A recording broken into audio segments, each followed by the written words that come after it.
Kalian pernah membayangkan enggak, bagaimana rasanya hidup di sebuah dunia yang sebenarnya adalah makam? Bukan makam biasa, tapi makam dari makhluk purba yang dikubur hidup-hidup dan tubuhnya diubah menjadi daratan, lautan, bahkan langit tempat kita berpijak. Bagaimana kalau semua yang kalian lihat hari ini, gunung-gunung menjulang tinggi, sungai yang mengalir, sampai awan yang menggantung di langit, adalah sisa-sisa dari sebuah pembunuhan massal yang dilakukan oleh para dewa? Ya, ini bukan sekadar mitos, ini adalah rahasia gelap yang disembunyikan di balik kisah penciptaan dunia dalam mitologi Nordik. Kalian mungkin sering mendengar cerita tentang Thor si dewa petir atau Odin si raja para dewa. Tapi, pernah enggak kalian bertanya, dari mana asal dunia mereka? Siapa makhluk pertama yang ada sebelum para dewa itu sendiri? Dan yang paling penting, bagaimana nasib makhluk itu berakhir? Kisah yang akan kita bahas kali ini bukanlah cerita heroik tentang dewa-dewi yang suci. Ini adalah kisah tentang kekejaman, pengkhianatan, dan sebuah dosa asal yang dilakukan oleh Odin dan saudara-saudaranya. Sebuah rahasia yang terkubur bersama mayat raksasa purba bernama Ymir. Kalian mungkin berpikir, paling ini cuma mitos biasa kan? Tapi tunggu dulu, mitos penciptaan dari tubuh raksasa atau dewa bukanlah hal yang asing di dunia, bahkan di Indonesia. Di India, ada mitos tentang Purusha, manusia kosmik yang tubuhnya dikorbankan para dewa untuk menciptakan kasta-kasta manusia. Sementara di Jawa, ada kepercayaan bahwa Gunung Semeru adalah pakunya Pulau Jawa yang dibawa oleh para dewa. Ada narasi yang paralel, tapi ada satu perbedaan mencolok. Dalam kisah Nordik, penciptaan dunia terjadi dari sebuah pembantaian yang disengaja. Dan kekerasan ini tidak berhenti sampai di situ. Pembunuhan Ymir ini ternyata menjadi pemicu dari sebuah ramalan paling mengerikan, sebuah kiamat yang dikenal sebagai Ragnarok. Apa jadinya kalau kehancuran itu bukanlah takdir, melainkan sebuah siklus dendam yang diaktifkan oleh tindakan para dewa itu sendiri? Siap-siap, karena setelah ini, kalian akan melihat Ragnarok dari sudut pandang yang sama sekali berbeda.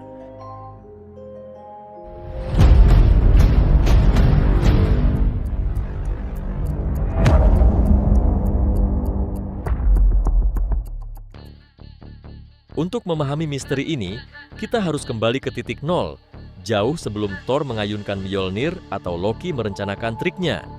Kita akan memulai perjalanan ini dari kekosongan besar yang disebut Ginnungagap, tempat yang tidak memiliki bentuk atau kehidupan sama sekali. Mitologi Nordik, tidak seperti mitologi lainnya yang lebih sering berfokus pada pahlawan, adalah kisah yang fatalistik. Ini adalah cerita yang dimana bahkan para dewa sekalipun tahu bahwa mereka tidak akan bisa lari dari nasib yang sudah digariskan, yaitu kehancuran total di akhir zaman. Jadi, mengapa cerita Ymir ini sangat penting? Karena Ymir adalah fondasi dari segalanya. Ia adalah akar dari pohon silsilah para raksasa es, dan juga menjadi alasan mengapa konflik antara para dewa, Aesir, dan raksasa Jotnar tidak pernah berakhir. Memahami bagaimana dunia terbentuk dari mayat seorang raksasa adalah kunci untuk memahami mengapa dunia tersebut ditakdirkan untuk hancur. Ini adalah sebuah narasi tentang konsekuensi, tentang sebuah kejahatan besar yang tidak pernah benar-benar terhapus. Dalam video ini, kita akan mengikuti 3 babak penting. Pertama, kita akan mengungkap detail brutal di balik pembunuhan Ymir dan bagaimana para dewa mengubah tubuhnya menjadi dunia yang kita kenal. Kedua, kita akan melihat bagaimana rahasia gelap ini, makam Ymir, menjadi bom waktu yang meledak di masa depan, ditandai dengan kelahiran anak-anak Loki yang mengerikan. Dan di babak terakhir, kita akan menyentuh sebuah teori konspirasi yang jarang dibahas, bahwa Ragnarok bukanlah takdir yang tak terhindarkan, melainkan sebuah ramalan yang para dewa wujudkan sendiri karena ketakutan mereka. Bayangkan Ginnungagap, sebuah kekosongan yang membentang di antara 2 alam ekstrem, Muspelheim alam yang penuh dengan api dan panas yang membara, dan Niflheim, dunia es, salju, dan kabut yang tak berujung. Disinilah, di perbatasan antara panas dan dingin, Ymir lahir. Ia adalah makhluk pertama, raksasa purba yang muncul dari embun, yang terbentuk saat api Muspelheim bertemu dengan es Niflheim. Dari keringatnya sendiri, Ymir melahirkan generasi pertama para raksasa es, atau yang disebut Jotnar, sebuah ras makhluk kuat yang seringkali digambarkan sebagai musuh para dewa. Di sisi lain, Ginnungagap, Audhumla, seekor sapi raksasa, menjilati es untuk mencari makan. Dari jilatan esnya, secara perlahan muncullah sosok Buri, leluhur para dewa. Buri memiliki anak bernama Bor, yang kemudian menikah dengan seorang raksasa wanita. Dari pernikahan ini, lahirlah 3 bersaudara yang akan mengubah nasib alam semesta, Odin, Vili, dan Ve. Pertanyaannya sekarang, apa yang terjadi ketika kedua ras ini, dewa dan raksasa, bertemu? Menurut mitos, Odin dan saudara-saudaranya bersekongkol untuk membunuh Ymir. Motif di balik pembunuhan ini tidak pernah dijelaskan secara gamblang, seolah-olah alasan mereka telah hilang dalam sejarah. Apakah Ymir benar-benar sejahat itu? Atau ini adalah sebuah kudeta berdarah untuk mengambil alih kekuasaan dan menciptakan dunia mereka sendiri? Inilah inti dari rahasia gelap yang kita cari. Para dewa tidak hanya ingin menciptakan sebuah dunia, tetapi ingin menciptakan dunia mereka dari mayat makhluk purba yang tidak mereka inginkan. Ini adalah sebuah tindakan pembunuhan yang brutal dan keji, yang kemudian ditutupi oleh narasi penciptaan suci. Setelah Ymir terbunuh, para dewa mencabik-cabik tubuhnya. Darah dari luka-lukanya mengalir deras, membanjiri Ginnungagap, dan menenggelamkan hampir semua raksasa es, kecuali 2 di antaranya yang berhasil selamat. Saat banjir darah itu surut, darah tersebut membentuk lautan dan sungai. Daging Ymir diubah menjadi daratan, tulangnya menjadi gunung, dan rambutnya menjadi pepohonan. Tengkoraknya yang besar diangkat oleh 4 kurcaci di 4 penjuru mata angin untuk menjadi langit, sementara otaknya dilempar ke udara dan menjadi awan. Bahkan alis Ymir digunakan untuk membangun dinding pelindung yang disebut Midgard, rumah bagi manusia yang memisahkan mereka dari alam para raksasa. Kisah ini sangat berbeda dengan mitos penciptaan lainnya. Seperti yang bisa kalian lihat, pembunuhan Ymir bukanlah pengorbanan suci, melainkan sebuah tindakan kekerasan. Dan kekerasan ini menciptakan dunia, tetapi juga menanamkan benih-benih kehancuran di dalam fondasi yang dibangun di atasnya. Bayangan kelam dari mayat Ymir yang terkubur di bawah Midgard tidak pernah benar-benar hilang, dan ribuan tahun kemudian ia akan bangkit kembali dalam bentuk yang paling mengerikan. Setelah dunia tercipta, para dewa membangun istana megah mereka, Asgard, dan menganggap era kekacauan telah berakhir. Tapi mereka lupa bahwa di alam yang lain ada keturunan Ymir dan para raksasa yang selamat dari banjir darah. Bayangan masa lalu tidak pernah benar-benar hilang. Dan puncaknya adalah sosok Loki. Meskipun ia keturunan raksasa, ia diterima di Asgard dan bahkan menjadi saudara sedarah Odin. Namun, hubungan ini tidak lantas menghapus jati dirinya sebagai seorang Jotun.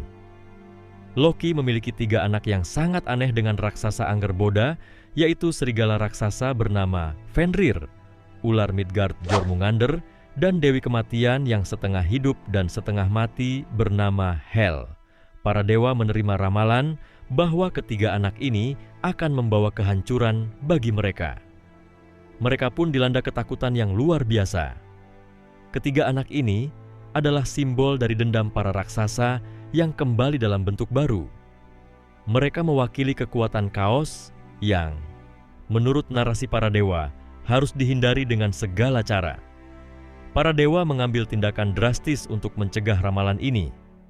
Mereka melemparkan Jormungandr ke lautan di Midgard, membuang Hel ke dunia bawah, dan yang paling dramatis, mereka memutuskan untuk mengurung Fenrir, seekor serigala yang saat itu masih tinggal di Asgard, dan diberi makan oleh satu-satunya dewa yang berani mendekatinya, Tyr. Para dewa mencoba mengikatnya dengan rantai besi, tapi Fenrir dengan mudah mematahkannya. Akhirnya, mereka meminta bantuan para kurcaci untuk membuat rantai magis yang tak terhancurkan, yang disebut Gleipnir. Rantai ini dibuat dari 6 hal yang mustahil: suara kucing saat melangkah, janggut wanita, akar gunung, urat beruang, napas ikan, dan liur burung. Fenrir yang curiga hanya mau diikat jika salah satu dewa meletakkan tangan mereka di mulutnya sebagai jaminan. Hanya Tyr yang berani melakukan ini. Fenrir kemudian diikat dengan Gleipnir dan tidak bisa membebaskan diri. Para dewa tertawa dan bersorak, kecuali Tyr yang kehilangan tangannya. Tindakan kejam ini dilakukan atas dasar ketakutan para dewa akan masa depan. Tapi di sini ada sesuatu yang aneh. Odin dan para dewa tidak menunggu Ragnarok terjadi. Mereka bertindak lebih dulu, mengurung makhluk-makhluk yang bahkan belum melakukan kejahatan apapun. Pertanyaannya adalah, apakah ini tindakan antisipasi atau justru mereka menciptakan musuh yang paling mereka takuti dengan tangan mereka sendiri? Teori yang paling jarang dibahas adalah bahwa Ragnarok bukanlah takdir yang tak terhindarkan, melainkan sebuah ramalan yang para dewa wujudkan sendiri. Sebuah self-fulfilling prophecy. Para dewa memperlakukan Fenrir dengan kejam, mengikatnya dengan rantai magis Gleipnir. Fenrir yang awalnya jinak dan setia, akhirnya mengamuk karena merasa dikhianati oleh satu-satunya keluarga yang ia kenal. Pengorbanan tangan Tyr menjadi simbol harga yang harus dibayar oleh para dewa atas pengkhianatan mereka. Ironi yang sangat fatal.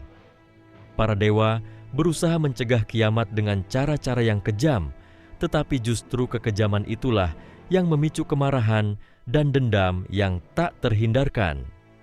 Mereka yang takut pada kekuatan Fenrir justru menciptakan kekuatan penghancur yang baru melalui pengkhianatan terhadapnya. Kiamat bukan datang dari luar, tapi dari dalam. Sebuah dendam yang dimulai dengan pembunuhan Ymir, kini berlanjut dengan pengkhianatan terhadap anak-anaknya.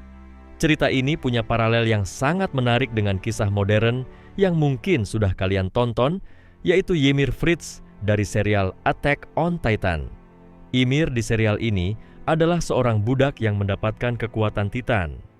Setelah kematiannya, tubuhnya dicabik-cabik dan dimakan oleh anak-anaknya agar kekuatan itu bisa diwariskan. Kekejaman ini menjadi akar dari siklus kebencian dan peperangan yang tak berkesudahan antara bangsa Eldia dan Marley. Sama seperti Ymir di Attack on Titan yang menjadi fondasi siklus kekerasan, Ymir di mitologi Nordik menjadi fondasi dari siklus dendam yang berujung pada Ragnarok. Tubuhnya adalah makam yang akan terus menghantui para dewa sampai akhir zaman. Jadi, dari cerita ini, kita bisa melihat bahwa mitologi Nordik bukan hanya sekadar kisah dewa-dewi. Ini adalah sebuah cerminan gelap tentang konsekuensi. Odin dan saudara-saudaranya mencoba mengubur Ymir dan rahasia pembunuhannya. Tapi yang terkubur bukan hanya tubuhnya, melainkan juga sebuah benih dendam yang akan tumbuh selama ribuan tahun. Benih itu meledak di Ragnarok, di mana Odin akhirnya tewas di tangan Fenrir, serigala yang ia khianati sendiri. Mitos ini mengajarkan kita satu hal yang sangat penting. Tidak ada takdir yang mutlak. Setiap pilihan, setiap tindakan, baik itu pengkhianatan kecil terhadap seseorang yang kalian takuti, atau pembunuhan besar terhadap leluhur, akan menciptakan riak konsekuensi yang suatu hari nanti akan kembali menghantam. Bahkan para dewa pun tidak bisa lepas dari hukum karma ini. Mereka mencoba lari dari ramalan, tapi justru tindakan merekalah yang memastikan ramalan itu menjadi kenyataan. Menurut kalian, apakah para dewa pantas mendapatkan akhir tragis mereka? Atau apakah takdir mereka memang sudah ditentukan sejak awal? Bagikan pendapat kalian di kolom komentar di bawah. Dan jika kalian tertarik dengan mitos-mitos gelap seperti ini, mungkin di video berikutnya kita akan membahas sosok yang paling misterius dan licik dari semua ini. Loki si penipu. Apa benar dia hanya biang onar atau ada agenda lain yang lebih besar di baliknya? Sampai jumpa di video selanjutnya.